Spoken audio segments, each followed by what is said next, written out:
Why, hello there YouTube and welcome to a Who review. I am Davros and I'm a Whovian, and today I review Doctor Who The Star Beast.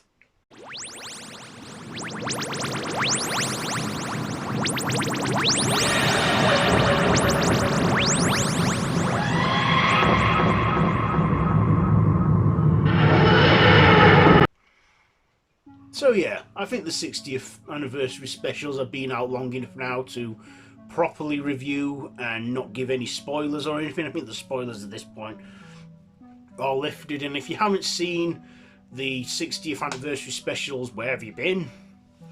So anyway, yeah, I'm thinking now, like I say, this has been out long enough, everyone's had a chance to see it, it's out on DVD, etc. So I'm going to review it now. So not long after the Doctor regenerates from the 13th Doctor, he realises that he has an old face and doesn't know why, and then when he arrives in present day London, he comes face to face with Donna Noble again, but must avoid her and everything because of the last time they met, how he had to wipe her mind to save her because of the Time Lord meta crisis. But of course he discovers that Donna's settled down, she had a family, she had a daughter, Rose, I guess a reference to Rose Tyler, but also, I believe that well, no, I don't believe, I know that her character is trans, and the actress who plays her, Yasmin Finney, is also transgender in real life, I believe, and I was like, yeah, okay, sure, why not? I mean, it's the 21st century, we've had gay characters on, we've had, pansexual, let's just have a transgender person on there, and I thought, yeah, fine. Not that I could, not that it matters anymore and that, and, be who you choose to be. So, the character Rose, I liked Rose. I liked that she was Donna's daughter, and, also, the whole thing with the Time Lord meta crisis, which we'll get to in a moment. So anyway, the Doctor and Donna then discover there's this star beast, and it's been hunted down by these alien creatures. And of course then the big twist of events, the Meep, the Star Beast, is the menace in this one and is planning to burn the earth down and do evil stuff. And of course the Doctor, being the Doctor, is not going to allow that, but he needs help from Donna, and then has to unlock her memory, and then the Time Lord meta crisis, Donna, from having a child, it's managed to be shared and halved by Rose, and they both used the meta crisis to fix things, fix Donna's memory of him, and Rose can finally be who she's always wanted to be, a woman, I believe, from that Time Lord energy of regeneration, what have you.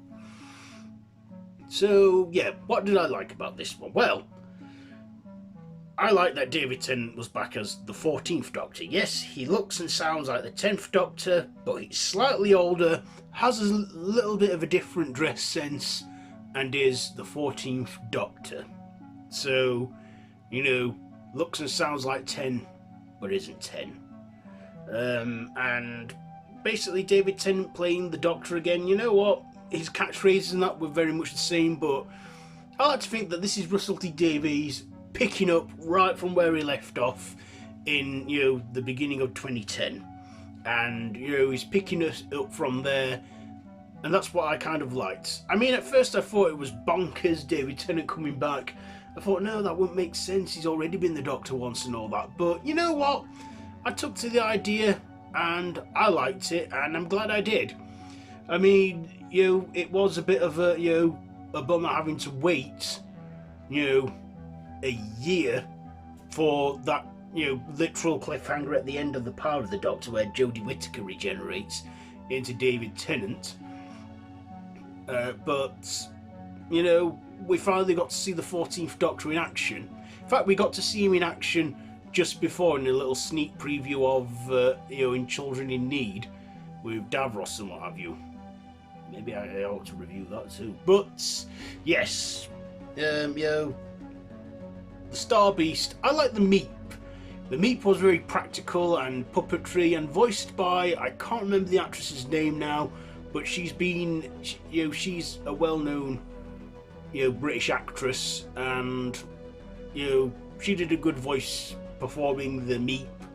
And the Meep at first looked innocent. Now, I was completely unaware about the original story of the Star Beast, because this was based on a comic book strip, I believe, in an old Doctor Who magazine or annual, where it was originally Tom Baker, and they, I don't know, it was a good one, and Russell T Davies reworked it a bit, and adapted it into a actual episode with the original writers, the original creators of that story, getting credited and mentioned.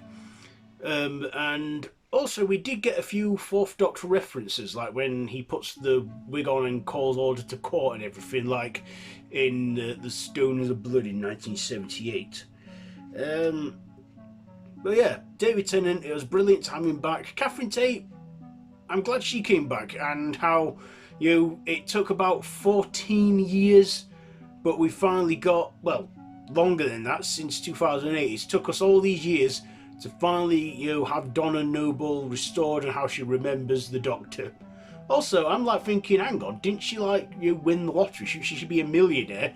She donated it all to charity, which I thought, well, nice of her. But then when she got her old memory back, she was like, I gave away all my money. But Catherine Tate delivered some comic relief. I also like the back characters as well. Sylvia Noble, Donna's mother, and her husband Sean Temple, Donna's husband, and also Unit making their brief, return in it as well. But they're like more background characters. This was also the introduction to Shirley Bingham, who is a character I've actually gone to like. She's like very, she's like obviously the current scientific unit advisor, and is disabled, and she's disabled in real life, and I thought that was great.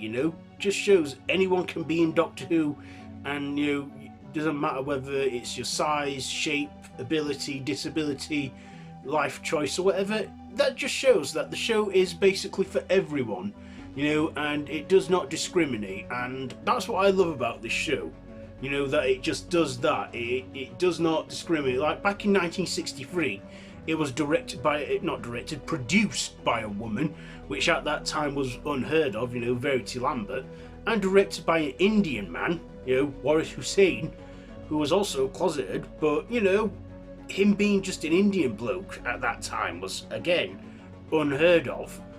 Doctor really pushed out a lot of boundaries in its time, and it still does now, I think. And, Shirley Bingham, I really want to see her again, because she was just great in her small screen time. Also, her high-tech wheelchair, I love that as well. Also, I like that the Doctor referenced and mentioned all the previous incarnations before him, and where he was in a bow tie, Scotsman, then a woman, but doesn't quite know why he has that face. But at the end he was like, you know what, I've got this old face back. But also I like the reveal of the new TARDIS set. So Jodie Whittaker's TARDIS set was being dismantled. That's why she did her regeneration out of the TARDIS. But also I thought, because this was like the beginning of the Disney deal they made with Disney, and I was like looking, thinking, oh yeah, you can see that they've been splashing out on the money Disney's given them, because they made a deal to stream Doctor Who on Disney Plus outside of the UK. So internationally, it's on Disney Plus now, and I believe that's the reason for the reset, with it being called Season 1 this upcoming season with Ncuti Gatwa. I don't know, at the end of the day, Series 14 Flux, that was basically Season 29, and this season coming in May is basically Season 40, but you know what? It's still that same show we've all watched and loved over the last 6 decades. So, I thought we had good effects as well, practical and digital. One thing I will say was the other aliens that we at first were hunting the Meep, but were trying to apprehend it. I feel they didn't get much screen time, and I can't remember their names now, but they were insect-like aliens. But it was alright. It was good to see them lot, and they had a small part in it, but we find out that the Meep was the real villain of this one. and there could always be that possibility of the Meep returning. Who knows? Who knows?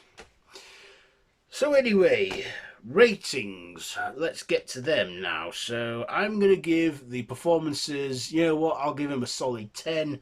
The writing, a 10. The visuals, I'll give them a 9. No, a 10. 10 for visuals. You know what, my personal, it's a 10 again. 10 all rounds. I still love this special. I still thought it was a great way to celebrate the 60th anniversary specials. And this was the first of a 3-week event, which I will get to also reviewing as well. Probably for the next 4 Saturdays, because I'll do all them. The reason why I'm also revisiting these is for the build-up, you know, to the new season in May. So anyway, yeah, what do you think to this one? Do you like it? Do you not like it? Do you think it's overrated? Let me know your opinions down below in the comments. If you like this video, be sure to give it a big thumbs up. Share with your friends and feel free to subscribe to the channel if you haven't already and to hit that notification bell. All of my social media links are linked down below in the description, so feel free to check all that out. I've been Davros the Whovian, and this has been a Who Review. So until next time, run for your life.